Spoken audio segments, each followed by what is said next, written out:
தொப்பை அப்பனை தொப்பை அப்பனை தொழவினை அருணி. தொழவினை அருணே.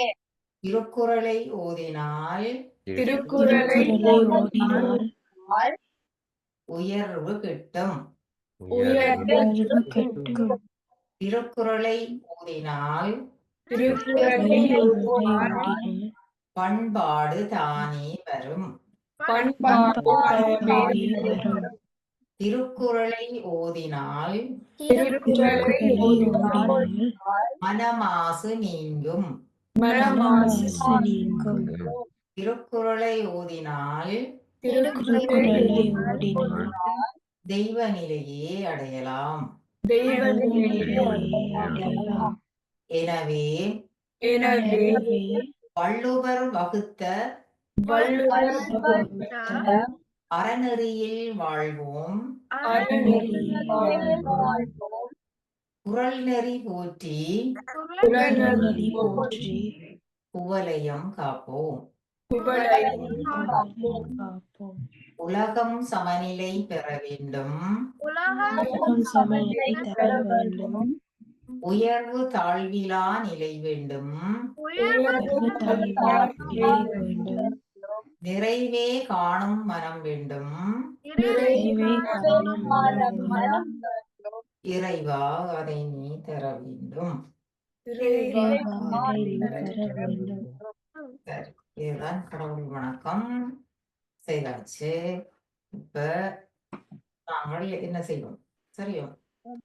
அப்ப சரி, உங்களுக்கு நாங்கள் முதல் படிச்ச அதிகாரம் எந்த அதிகாரம்? இப்ப படிச்சு முடிச்சது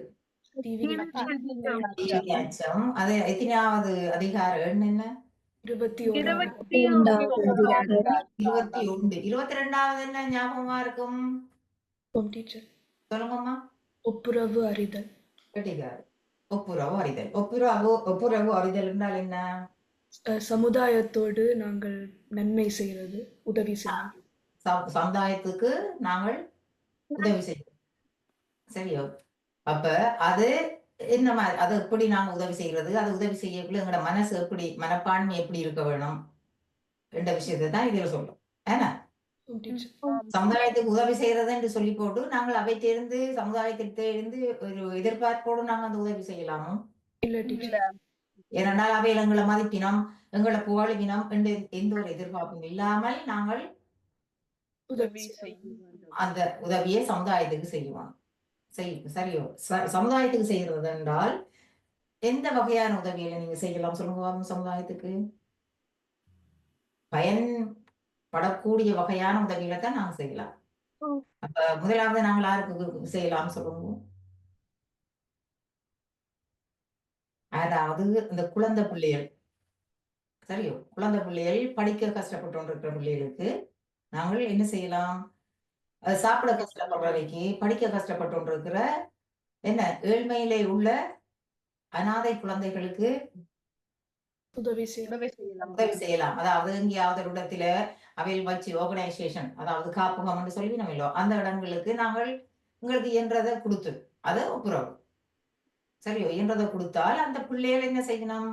அந்த காசை கொண்டு சாப்பிட, படிக்க எதுக்கும் பயன்படுத்தணும். உடுப்பு எல்லாத்துக்கும் பயன்படுத்தணும். அது ஒப்புரவு. அது ஒப்புரவு. அடுத்ததான் நாங்க என்ன செய்யலாம்? அதான் கல்விக்கு, சாப்பாட்டுக்கு, உடைக்கு செய்யலாம். அடுத்தது என்ன செய்யலாம்? வயது போனவே இருக்கணுமல்லோ. 2 பேரும் தான் இடப்பட்ட ஆக்கள், இல்லறத்திலே இருக்கிறார்கள் தான் இடப்பட்ட ஆக்கள். சரியோ? அப்ப வயது போனாக்களும் இருப்பினும் வயது போனாக்கள் எப்படிப்பட்டவர்களாக இருப்பார்கள்? சில ஒழுங்கில்லாத பிள்ளைகள், உங்களை போல இல்லாமல் ஒழுங்கில்லாத பிள்ளைகள் பெற்றோரை கவனிக்காமல் விடுறவில் இருக்கிறோம். என்ன? அப்ப நாங்கள் அப்படி விட மாட்டோம் இல்லையோ? நாங்கள் அப்படி விடுவோமோ? இல்ல, நாங்க விட மாட்டோம். ஆனபடியால் அப்படிப்பட்ட வேற ஒரு ஒழுக்கம் இல்லாமல் அவைய திருக்குறள் படிக்காதாக்களா இருந்திருக்கிறோம், அறம் தெரியாதாக்களா இருந்திருக்கிறோம். சரியோ? அப்படிப்பட்ட பிள்ளைகள் வயது போன காலத்துல பெற்றோரை பார்க்காமல் எங்க விட்டுடுவினோம்? எங்கேயாவது அநாத மடங்கள் எங்கேயாவது கொண்டே விட்டுடுவினோம். சரியோ?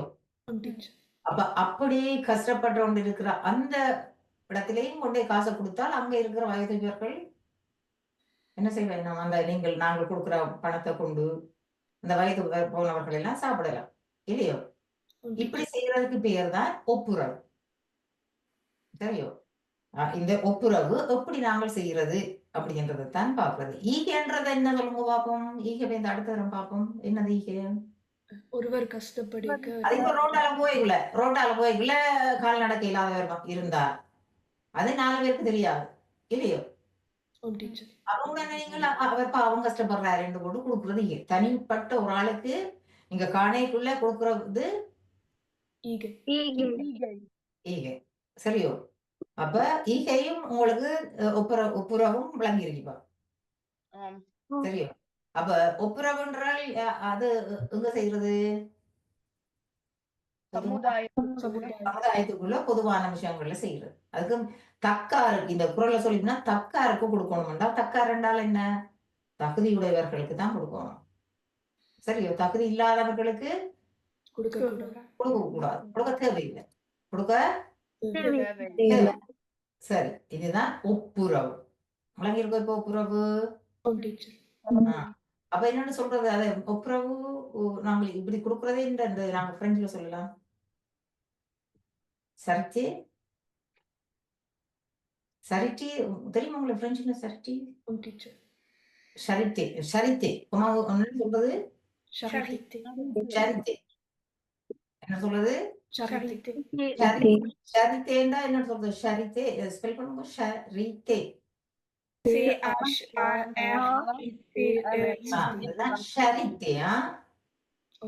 பாத்தீங்களா? நான் எனர்ஜி இல்லாம சொல்லிக்கணும் உங்களுக்கு ஒண்ணு புலங்க இல்லை. இந்த நான் எனர்ஜி எடுத்து சொல்ல பாத்தீங்களா? இப்படித்தான் செய்வான். நீங்க கதைக்குள்ள உசார் இல்லாம கதைச்சால் அது கிளியர் ஆயிருக்கா. அப்ப டீச்சர் எனர்ஜி எடுத்து சொன்னோடனே உங்களுக்கு சரித்தேன்னோடனே விளங்கு விளங்கிச்சோம். என்ன? சரியோ. சரித்தே. சரி. அப்ப அந்த வகையில இன்னைக்கு எத்தனையாவது குரல், எத்தனையாவது முதலாவது நான் சொல்ல போறோம் இல்லையே. வடிவா கேளுங்கோ. சரி, வடிவா கேளுங்கோ. கைமாறு வேண்டா கடப்பாடு மாறி மாட்டு எந்நாற்றும் கொல்லோ உலகு. விளங்கிச்சோ. வடிவா கேளுங்க. வடிவா இன்னொரு சொல்றேன். கைமாறு வேண்டா கடப்பாடு மாறி மாட்டு எந்நாற்றும் கொல்லோ உலகு. சரியோ. அப்ப நாங்க என்ன செய்ய போனோம்னு சொல்லி சொன்னால் கைமாறு உங்களுக்கு விளங்கி இருக்கோ. கைமாறு உதவி. கைமாறு உதவி செய்தால் கைமாறு வேண்டா. விளங்கிச்சோ. அப்ப விளங்கி இருக்கு என்னது கைமாறுண்டா? என்னது? புகழ் வர வேண்டும், பேர் எதிர்பார்ப்பு வேண்டாம். அது யார் அப்படி செய்யணும்? கடப்பாடுன்னா கடமை. அப்படி யார் அந்த டியூட்டி செய்யணும்? மாறி மாட்டு. மாறி மாறி என்றால் எது? மழை. மாறி என்று கேள்விப்பட்டிருக்கீங்களோ? மாறி மாறி என்றால் மழை. மாறி என்றால் என்ன? மழை. மழை இடத்தில் மழை. மழை இந்த உயிர்கள் எல்லாம் வாழ வைக்கிறது எது? மழை. இந்த உயிர்களை, உலகத்தில் உள்ள அனைத்து உயிர்களையும் வாழ வைப்பவர் யார்? இறைவன். சரியோ. இறைவன் என்ற சக்தி. சரியோ. அந்த இறைவன் நேரம் வந்து உயிர்களை வாழ வைப்பாரோ? இல்ல. இறைவன் உங்களுக்கு அருள் புரிகிறார். நாம நல்லா இருக்கணும்னா கடவுள் எங்களுக்கு அருள் புரிகிறார். அந்த கடவுளின் அருள் தான் மழை. ஏனென்றால் ஒரு சயின்டிஸ்ட், ஒரு விஞ்ஞானி மழை பெய்விக்கலாமோ? இல்ல. உலகத்தில இப்ப நாங்கள் அந்த என்னது மழைன்ற சுழற்சி தெரியுமா உங்களுக்கு? அத விஞ்ஞானிகள் கண்டுபிடிச்சிருக்கிறமே தவிர அந்த மழையே நின்று வருது அது இயற்கை, அது கடவுளால் கொடுக்கப்பட்டது. அதை யாரும் மழையை தர முடியுமா? இருக்கும். மழை எப்படி பெய்கிறது என்றுதான் விஞ்ஞானிகள் கண்டுபிடிச்சிருக்கணும் இல்லையோ. இருந்து தண்ணி போய் அவங்க குளிர் அடைஞ்சு அது திரும்பி மழையா பெய்யுது என்று நாங்க படிச்சிருக்கிறோம் இல்லையோ. அதுல விஞ்ஞானிகள் எப்படி மழை பெய்கிறது என்று கண்டுபிடிச்சிருக்கணும். ஆனால் அவையிலால மழையை கண்டுபிடிக்க அது கடவுளின் அருள். சரியோ? ஆனபடியா கடவுளின் அருளின் அறிகுறி எது? நாங்க கடவுள் இருக்கிறாருன்னா அப்படி சொல்லலாம். கடவுள் உயிர்களை வாழ வைக்கிறாருன்னு படிச்சிருக்கிறோம். வேணா இந்த உயிர்களை எல்லாம் யாரு வாழ வைக்கிறது? கடவுள் கடவுள் எப்படி வாழ வைக்கிறார்? தண்ணி இல்லாமல் நாங்கள் வாழ முடியுமோ? இல்ல இல்ல. எந்த மரம் மரம் வளருமோ மரம்? இல்ல டீச்சர். இல்ல இல்ல. அப்ப அந்த உயிர்களை கடவுள் எந்த வகையில வாழ வைக்கிறார்? மழை மூலம். ஆனால் அப்ப அப்படி பெய்கிற மழை யாராவது தன்னை மழையை போலிவின முடிச்சு கடவுள் இந்த அருள் உங்களுக்கு கிடைக்குதோ மழையின் அருள்? இல்ல டீச்சர். இல்ல. அதே போலதான் நாங்க உதவி செய்ய பிள்ளையும் மழை எப்படி எதிர்பார்ப்பு இல்லாமல் உயிர்களுக்கு உதவுதோ அதே போல நாங்களும் ஒருத்தருக்கு உதவி செய்யக்குள்ள அவற்றை இருந்து எதிர்பார்ப்பு இல்லாமல் எதிர்பார்க்க கூடாது. முளைஞ்சோ அவற்றை இருந்து உதவிய எதிர்பார்க்க எதிர்பார்க்க கூடாது என்றுதான் சொல்லப்படுது. முளைச்சுத்தான் இந்த கதை அந்த குரல் இந்த கருத்து. சரி. அப்ப என்னது? கைமாறு வேண்டா கடப்பாடு கடப்பாடு மாறி மாட்டு. கைமாறு வேண்டா கடப்பாடு மாறி மாட்டு எந்நாற்றும் கொல்லோ உலகு அப்படிதான் நீங்க சொல்லுவோம். அப்படி சொல்லணும். கைமாறு வேண்டா கடப்பாடு மாறி மாட்டு அங்க முடிக்கணும். எந்நாற்றும் கொல்லோ உலகு முளைஞ்சோ அப்படி இருக்கீங்க. நாங்களும் என்ன செய்யணும்? உலகுன்னு சொல்லி சொல்றது யார? உலகத்துல வாழ்ற மக்களை. உலகம் என்று சொல்றது இது உலகத்துல வாழ்ற மக்கள். அவையிலும் முதல்ல விஷயம் என்னென்றால் உதவி செய்தால் அதிலிருந்து எதிர்பார்ப்பு இருக்கக்கூடாது. என்ன போல வேணும், போற்ற வேணும், மதிக்க வேணும் என்ற எதிர்பார்ப்பு இல்லாமல் உதவி செய்யணும் என்ற மனப்பான்மை முதல்ல வேணும். ஒப்புரவு செய்யறதுக்கு சரித்து செய்யறதுக்கு ஒப்புரவு செய்யறதுக்கு என்ன வேணும்? முதல்ல ஒரு எங்களுக்கு எதிர்பார்த்து வர வேண்டும் என்று நினைத்து ஒப்புரவு செய்யக்கூடாது. உதவி செய்யணும். உதவி செய்யக்குள்ள எங்களுக்கு அந்த உதால எங்களுக்கு இப்ப ஒரு உதவி வருமென்று எதிர்பார்ப்பு இல்லாமல் இருக்கிற மனசு எங்களுக்கு முதல்ல வேணும் என்றதான் முதலாவது. சரி, ஒப்புரவு செய்ய முதல். அடுத்தது ரெண்டாவது என்ன சொல்லப்படுது? ரெண்டாவது என்னண்டா வடிவாக எழுங்கோ.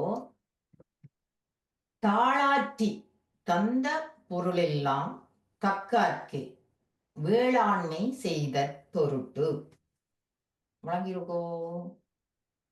தாளாற்றி தந்த பொருள் எல்லாம் என்றால் நாங்கள் கஷ்டப்பட்டு முயற்சி செய்து உழைச்ச பொருள் எல்லாம். சரியோ? முழங்கிருக்கோ? முளைக்க போறீங்களோ சொல்றது? தாளாற்றி தந்த பொருள் எல்லாம் தக்கார்க்கு வேளாண்மை செய்த பொருட்டு. வேளாண்மை செய்தல் என்று சொல்லி சொன்னால் நாங்கள் திருப்பி கொடுப்பதன் பொருட்டு. சரியோ? திருப்பி வேளாண்மை செய்யறா நிலத்துல விதைக்கிறது அப்படி எல்லாம். அதே போல நாங்க உதவி கொடுக்கிறோம், உதவி செய்கிறோம்.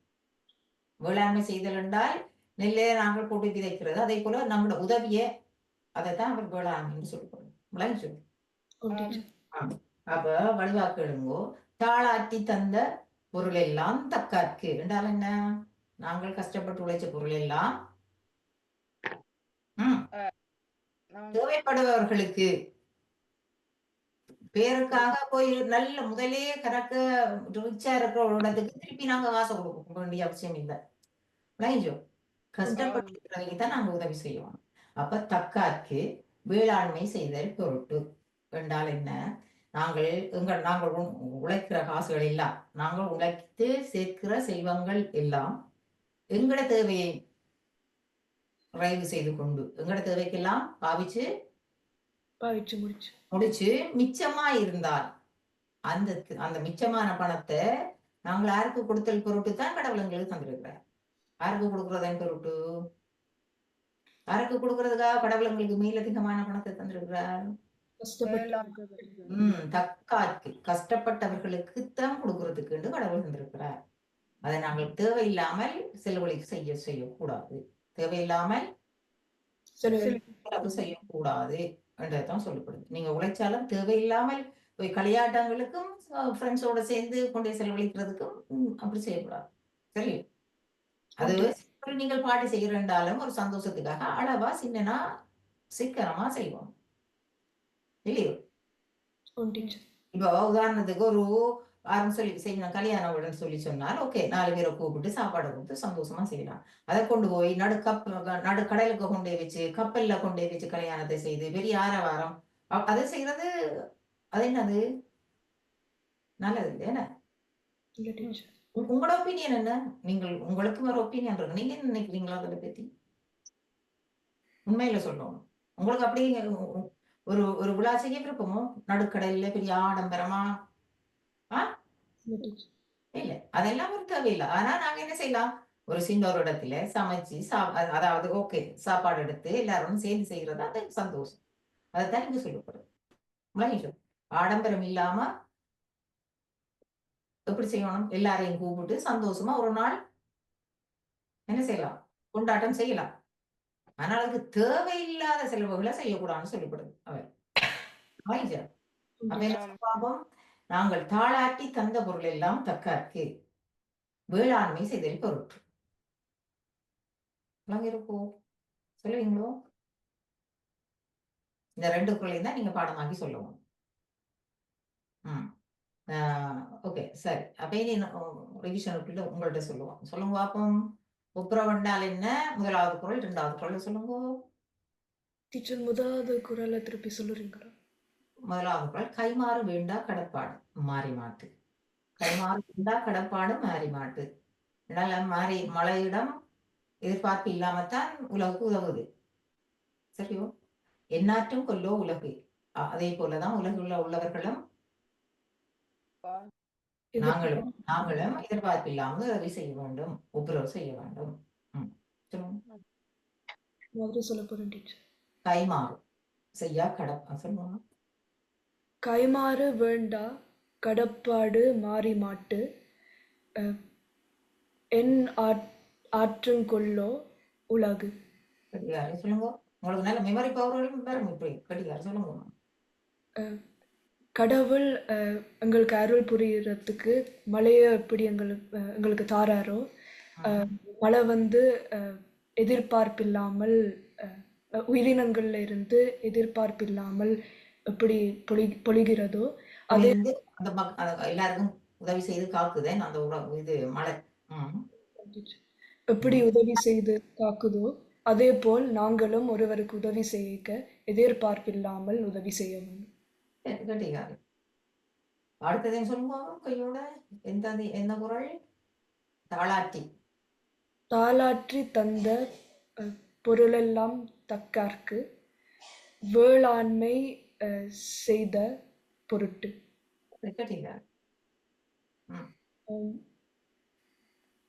நாங்கள் கஷ்டப்பட்டு உடைச்ச பொருள் எல்லாம் நாங்கள் பாவிச்சு முடிச்சா பிறகு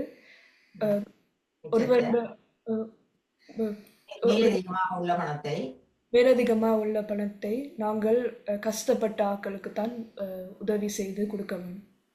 தேவை அறிந்து தேவை உள்ளவர்களுக்கு மட்டுமே கொடுக்க வேண்டும். சரி கெட்டிக்காரி. சொல்லி போறீங்களோ? கைமாறு வேண்டா கடுப்பாடு மாறி மாட்டு எந்நாற்றும் கொல்லோ உலகு.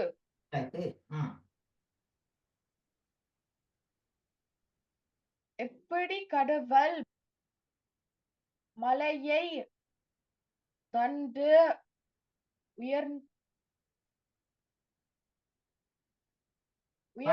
தருகிறார். நீங்கள் இது நான் உங்களுக்கு விளங்கப்படுத்தினா நீங்க சொல்லலாம் எவ்வாறு இந்த மழையானது எந்த ஒரு எதிர்பார்ப்பும் இல்லாமல் பெய்து நம்மை பாதுகாக்குது.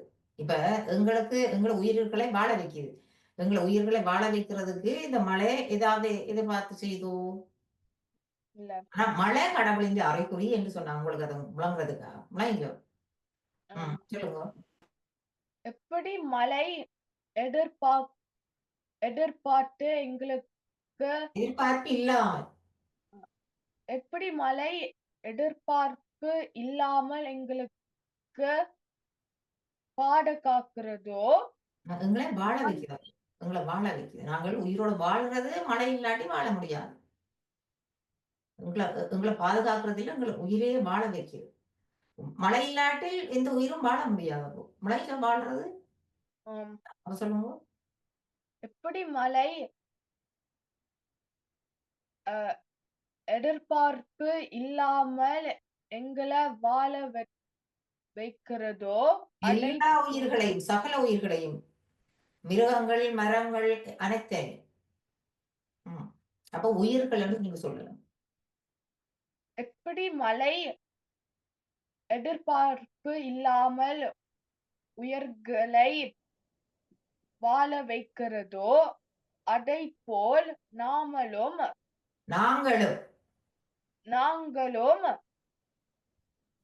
மற்றவர்களுக்கு எதிர்பார்ப்பு இல்லாமல் உதவி செய்ய வேண்டும். வடிவா சொல்லிட்டீங்க. தமிழ் நல்லா இருக்கு. சொல்லுங்க அடுத்தது. கைமாறு அதான் இப்ப சொன்னீங்க. அடுத்து என்ன? தாளாட்டி. தாளாற்றி தந்த பொருளெல்லாம் தக்கற்கு வேளாண்மை செய்த பொருட்டு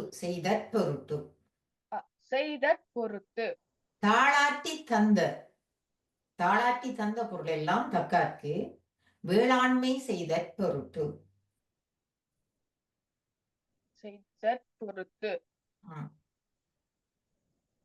திருப்பி ஒரு சொல்லுங்க குரல்.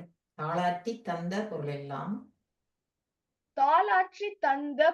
எல்லாம் தக்கற்கு வேளாண்மை செய்த பொருட்டு.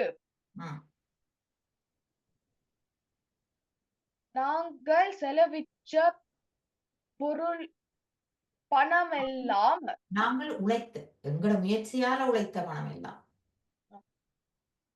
எங்களுத்த முயற்சியால் உழைத்த பணமெல்லாம்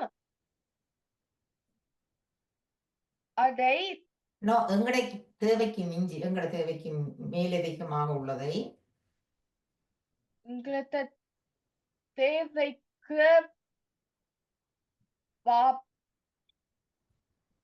மேலதிகமாக சொல்லுவோம். எங்களுக்கு தேவைக்கு மேலதிகமாக பாவிச்ச மேலதிகமாக உள்ள பொருள். எங்களோட தேவைக்கு மேலதிகம், எங்களோட தேவை முடிஞ்சு மேல உள்ள பொருளை கொடுக்கணும். இப்ப இவ்வளவுக்கும் உங்களுக்கு தேவை, மிச்சம் தேவையில்லை, அதை தூக்கி மற்றவை கொடுக்கணும். தேவைக்கு மேலாக உள்ள மேலதிகமாக உள்ள பொருள். எங்களுக்கு தேவையான மேலதிகமான எங்களுக்கு தேவைக்கு மேலதிகமாக உள்ள பொருள், அதாவது எங்களோட தேவைக்கு பாவித்து விட்டு மிச்சம் உள்ளது என்று நீங்க சொல்லலாம். இதுதான் அதை நீங்க தமிழ்ல சொல்றதுக்கு தான் இப்படி சொல்றது. நீங்க விளக்கமா லேசா சொல்றது இப்படி சொல்லுவோம். எங்களோட தேவைக்கு நாங்கள் பாவித்து விட்டு மீதமாக உள்ள, மிச்சமாக உள்ள பணத்தை, பொருளை, செல்வத்தை, இதுன்னு நீங்க சொல்லலாம். எங்களுக்கு தேவையான பொருளை பாவித்த பிறகு மிச்சமா இருக்கிற பணத்தை, செல்வத்தை, பணத்தை தேவையானவர்களுக்கு கொடுக்க வேண்டும். அவ்வளவுதான். இதுல ஒன்று முக்கியமான விஷயம் சொல்ல வேணும். என்னன்னா, தாளாட்டி தந்த பொருள் எல்லாம், அதாவது நாங்கள் உழைக்கிற பொருளைத்தான் மற்றவைக்கு கொடுப்பாங்க. அதைத்தான் சொல்லப்படுது. தன் முயற்சியால உழைத்த பொருளைத்தான். இப்ப இன்னொருத்தால கிடைச்ச பொருள் எடுத்து இன்னொருவருக்கு நாங்கள் தானம் பண்றது அது ஒப்புரவில்லை. சரியோ? நாங்கள் உழைச்சு, நீங்கள் உழைச்சு, இப்ப நீங்க அப்பா அம்மா உழைச்ச பொருளை எடுத்து போட்டு நீங்கள் தானம் கொடுக்கறதுன்றதே ஏற்றுக்கொள்ளக்கூடியது இல்லை. யார் உழைக்க வேணும்? நாங்கள் எங்கட முயற்சியால் வர வேணும். அல்லது ஒரு தடவை களவெடுத்து போட்டு, கொள்ளையடிச்சு போட்டு அதை தானம் பண்றது அதுக்கும் இல்லை. களவெடுத்து போட்டு ஒரு கதை சொல்லுவோம். அவர் $10 ஒரு இருந்து களவெடுத்து போட்டு தனக்கு பாவம் பெறமண்டு போட்டு $8 கொண்டு போய் தானம் பண்ணி போட்டு $8 எடுத்து பாவிக்கிறாருண்டா அதை அவர் செய்யறது ஒப்புரவோ? இல்ல. ஏனண்டா அவர் எப்படி அந்த காசு வந்தது? களவெடுத்து வந்தது. அப்ப அதைத்தான் சொல்லப்படுது தாளாட்டி. நாங்க கஷ்டப்பட்டு உழைக்குமா வழங்கிச்சோ, எங்களோட உழைப்பால வந்த பொருள், அதைத்தான் நீங்க சொல்லுவோம். கட்டாயமா எங்களை உழைப்பாளர். உழைப்பாளர் பொருள். சரி, கெட்டிக்காரர். சொல்லுங்க. நான் சாரிஜன் சொல்ல போறேன் teacher. சாரஜன், இதை ஆட் பண்ணுங்க. டீச்சர் சொன்னதை ஆட் பண்ணுங்க. ரெண்டாவதுக்கா எங்களோட உழைப்பால வந்த பொருளை சொல்லுங்க போ. கைமாறு வேந்தா கதுப்பாது மாறி மாத்து ஏன் ஆற்றும் கொல்லா என் உலகு ஆற்றும் கொல்லோ. என் ஆற்றும் கொல்லோ. என் ஆற்றும் கொல்லோ உலகு ம். எப்படி மழை எதிர்பார்ப்பு இல்லாம சரி, எல்லா உயிர்களையும் பாதுகாக்குதோ வாழ வைக்கின்றதோ. வாழ வைக்கின்றதோ அதேபோல் நாங்களும் ஒருவருக்கு எதிர்பார்ப்பு இல்லாமல் உதவி செய்ய வேணும். ம். இது ஒருவருக்கு இல்லை, நாங்கள் செய்கிற ஒப்புரவுக்கு. இங்க இங்க என்ன சொல்லப்படுது? ஒப்புரவு. ஏன்னா ஆம் teacher. இந்த புகழ் எல்லாம் வர்றது ஒரு இடத்துல வெளியில பப்ளிக்கா போய் உதவி செய்யல. அந்த புகழ் பெருமை இருக்கிறோம். அவர் அந்த இடத்துக்கு கணக்கு கொடுத்திருக்கிறார், இந்த இடத்துக்கு கணக்கு கொடுத்திருக்கிறார், நாங்க செய்திருக்கிறாருன்னு சொல்லி நம்ம இல்லை இல்லையோ? ஆம் teacher. அப்படி. சரி, அப்ப கெட்டிக்காரன். அடுத்தது சொல்லுங்க. தாலாற்றி தந்த பொருளெல்லாம் தக்கார்க்கு வேளாண்மை செய்த பொருட்டு பொருட்டு. பொருட்டு பொருட்டு. டு. பொருட்டு டூவா? இட். டு. பொருள் டியூ. பொருட்டு. பொருட்டு சொல்லுங்க. எங்கள் உழைப்பால வந்த தேவைக்கு என்ன, மே- தேவையான பொருட்களை ஒரு எங்களோட உழைப்பால நாங்கள் உழைத்த, எப்படி சொல்லலாம் நீங்க, எங்களோட முயற்சியால நாங்கள் உழைத்த பொருட்களை, செல்வத்தை என்று நீங்க சொல்லலாம். தேவைக்கு திருப்பி சொல்லுங்க அப்போ. எங்களோட முயற்சியால, டீச்சர் சொன்னதை திருப்பி சொல்லுங்க நீங்க. எங்கத முயற்சியால நான் முயற்சியால வந்த தேவைக்கு உள்ள பொருளை நம்ம எங்களுடைய முயற்சியாலே நாங்கள் உழைத்த செல்வத்தை என்று சொல்லணும். நாங்கள் தேவைக்கு பாவிச்சு போட்டு பிறகு மிச்சத்தை நாங்க மற்றவை கொடுக்கலாம்னு சொல்லலாம். சரியா? நாங்க கஷ்டப்பட்டு எங்களோட முயற்சியால உழைத்த செல்வத்தை நாங்கள் எங்களோட தேவைக்கு பாவிச்சு போட்டு மிச்சத்தை நாங்கள் மற்றவைக்கு அதாவது தேவைப்படுபவர்களுக்கு தக்காக்கு கொடுக்க வேணும். தேவையில்லாதவர்களுக்கு கொடுக்க கூடாதுன்னு சொல்லப்படுது. தக்காக்கு கொடுக்க வேணும்ன்ற சொல்லுங்க.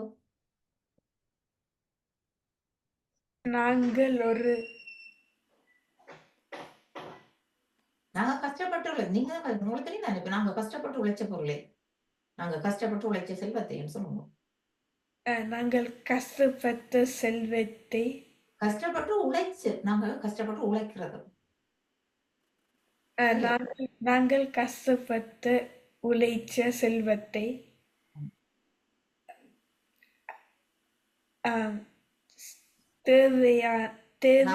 நாங்கள் பாவிச்சு போட்டு, முதல்ல நாங்க பாவிச்சு போட்டு நாங்க சாப்பிட்டுட்டு தான் மற்றவை கொடுக்குறோம்.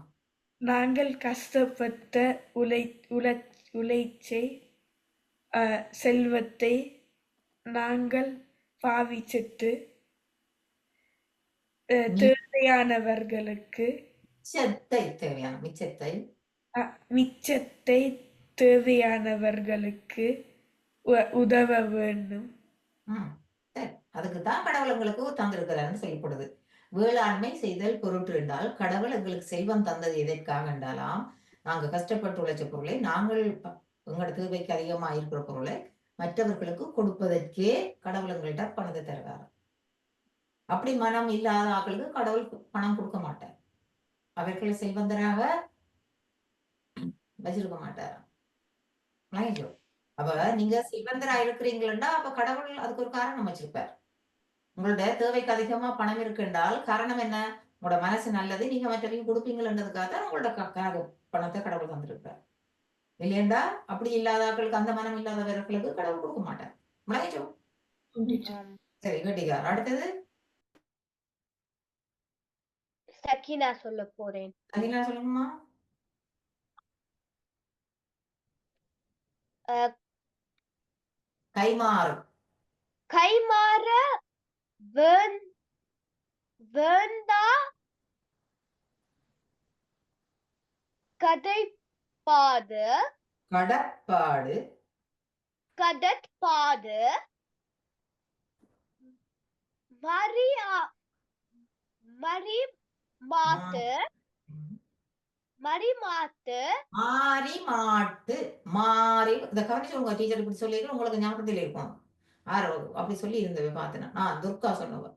நான் இப்படி உங்களுக்கு மாடு நீங்கள் பிளவிடக்கூடாண்டு சொன்னபடியா துர்கா அந்த இழுக்கைக்குள்ள வணிக ரெக்கார்டிங்ல விட்டு நீங்கம்மா கிடைக்காது. சொல்லுங்க மாறி மாட்டு. டீச்சர் சொன்ன உங்களுக்கு ஞாபகம் இருக்கும். ம். மாறி மாத்து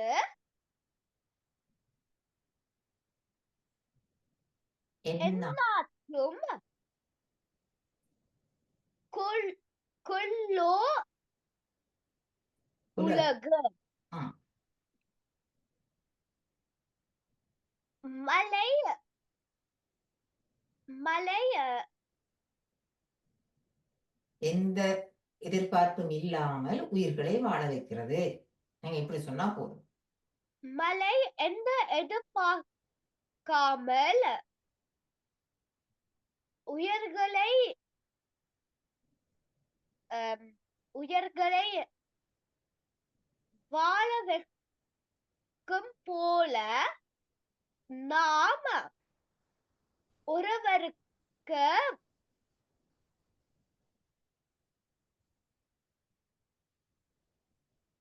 உதவி செய்யும் பொழுது உதவி செய்யும் பொழுது நாம் உதவி செய்யும் பொழுது எதையும் எதிர்பார்த்து செய்யாமல் உதவி செய்ய வேண்டும். அவ்வளவுதான். இப்ப நீங்கள் டீச்சருக்கு வந்து உதவி செய்கிறீர்கள். ஓ என்ன டீச்சர் நல்ல பிள்ளை என்று சொல்லுவான்னு போட்டு நீங்க எனக்கு வந்து உதவி செய்யலாமா? இல்லை. இல்ல அப்படி செய்து அப்படி என்று எதிர்பார்த்து செய்யக்கூடாதுன்னு சொல்லப்படுது. சரியோ? இப்ப சும்மா சொல்லுவோம். நீங்க டீச்சருக்கு உதவி செய்த நீங்கள் டீச்சர் உங்களுக்கு ஓ கட்டிக்காரன் நல்ல பிள்ளை அப்படின்னு சொல்லலன்னு வச்சுக்கொள்வோம். அப்ப அதுக்கு நீங்க கவலைப்படுறது இல்லை. அதுதான் சொல்றாரு. எதிர்பார்க்க கூடாது அப்படின்னு. அது சொன்னால் ஓகே. சொல்லாம விட்டாலும் நீங்க அதை எதிர்பார்க்கக்கூடாது. எதிர்பார்க்க அதை எல்லாருக்கும் இது உண்மையில உங்களுக்கு வாழ்க்கையில இது வேணும். நீங்க சில பல உதவியில செய்து போட்டு உங்களை ஒரு தரம் போட்டேலி என்று நீங்க கவலைப்படுவீங்களோ? சரியா மாதிரி? ஆம் டீச்சர். அப்ப இனிமே இதுல இருந்தாலும் நீங்க அதை விடுங்க. அது உங்களுக்கு நல்லது. எங்களுக்கு ஆகும். எங்களோட மனசுக்கு கவலை வராது. எங்களோட மனசுக்கு கவலை வராது. கவலை வராது. ஏன்னா எந்த கடமை என்ன? கடவுள் எனக்கு ஏன் அந்த மனசை தந்திருக்கிறார்? உதவி செய்யணும்ன்றதுக்கு கடவுள் தந்திருக்கிறார். அப்ப உதவி செய்யறதுக்கு சந்தர்ப்பம் கிடைச்சிருக்கு. அப்ப நான் உதவி செய்திருக்கிறேன். நம்முடைய அவயவங்களுக்கு உங்களை நன்மையை சொல்ல இல்லை என்று நாங்கள் கவலைப்படக்கூடாது. படக்கூடாது. அதை நீங்க இன்றையில இருந்து நினைச்சுக்கொள்ளுங்க. யாரோ நான் செய்யல என்ற மனது உங்களுக்கு வாட கூடாது. சர்வாணி விளங்கிச்சோ? ஒருத்தர் உங்களை நல்ல பிள்ளை என்று சொல்ல இல்லைன்னு நீங்க நாளைக்கு கவலைப்படுவீங்களோ? நீங்க ஒன்று செய்ததுக்கு வாயில சொல்லுங்கம்மா. ஓபன் பண்ணிட்டு டீச்சர் கதைச்சா கதைப்போம். இல்ல அப்ப உதவி செய்து போட்டு உங்களை நல்ல பிள்ளை என்று சொன்னால் இனிமேல் கவலைப்பட அந்த மனசை உருவாக்கணும். அடுத்து என்ன சொல்லுங்க? ஓகே நன்றி வணக்கம். நன்றி வணக்கம்.